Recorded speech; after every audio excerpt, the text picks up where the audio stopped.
Hey friends, this happens with me a lot whenever I am looking for the job change.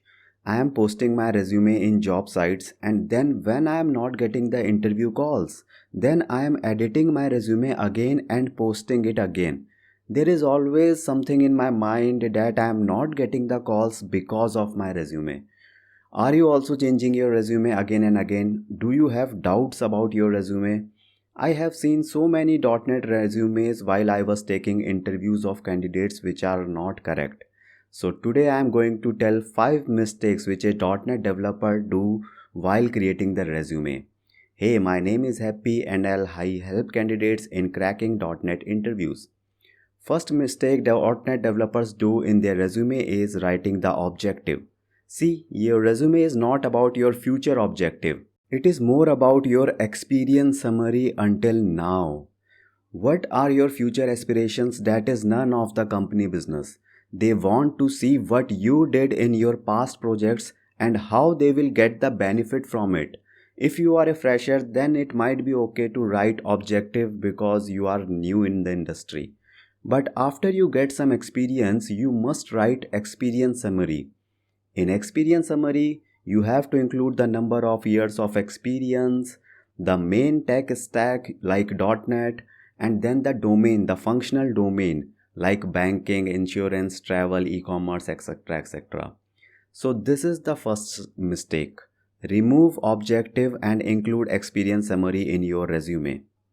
Another mistake developers doing in their resume is writing limited skills, writing only 3 to 4 skills. Skill is the most important part of any developer resume. That doesn't mean other things are not important, but skill is the most important of them. Now here is my suggestion. Put at least 10 skills in your resume and maximum 20 skills. What happens nowadays, companies are using ATS softwares for tracking the resumes. This software is mostly based on skills. So if the HR put bootstrap as a skill and you do not put in your resume bootstrap, although you know it, then your resume will not going to be shortlisted. And that is by luck or chance the opportunity you missed. You are never going to know what just happened, but it happens. Now do not write something which you don't know, because then if you will get the interview call and if interviewer will ask you the question and you don't know, then it's not a good thing. One more thing, do not write soft skills like communication skills in your resume, because you are a developer, software engineer, and that is not the priority for you. Anyway, when you will be speaking in the interview, then they are going to check automatically that how is your communication skills. So write 10 to 20 technical skills, but do not write soft skills. Another mistake which I see developers are doing in their resume is giving equal weightage to all the project in their resume. Weightage means here writing the same number of words in each of the past projects. See, your latest or last project should be at the top and you have to explain it as much as possible. For other projects, you can just write 2-3 lines of a statement each. Do not write duplicate roles and responsibilities in each project. The point is, if you will write only one project in a detailed manner, then interviewer can ask questions from your projects also, and that is a good thing basically, because you can explain your project right. But if you will write 5 to 6 projects with duplicate stuff, then interviewer will not ask any question from any of your projects, and he or she will directly asking you the technical questions, which is not a good thing for you. So the learning is, explain the latest project in a good and detailed manner and give short description of all the other projects.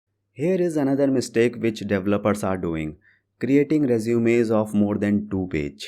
Let me give you my example. Initially I have this impression that I have worked in so many projects, therefore my resume should be big, should be more than of 2 pages.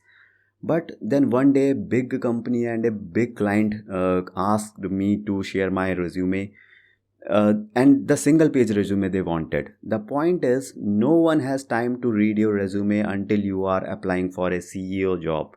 If you want interviewer to read your resume, and ask the questions from your resume, then keep the resume of 1 page or maximum 2 pages. Now the thing is how to make the resume short. For that, avoid these things if your resume is of more than 2 pages. Remove objective and your aspirations. Do not put more than 5 projects in the list and only explain the latest project. Avoid writing duplicate roles and responsibilities. Avoid writing hobbies. Next, remove your photo and your home address. This is not the portfolio for the modeling assignment, so nobody will be impressed by your photo. For those who have less than 2 years of experience or they have only worked in only one project, they should keep their resume in a single page only, not more than that. That is not required. These are some of the basic things about the resume. If you take care of these, then at least from resume point of view, you are safe. Yes, of course, there are other factors also for clearing the interviews. For that, you can like and subscribe my channel, and I will keep posting you about the .NET interviews.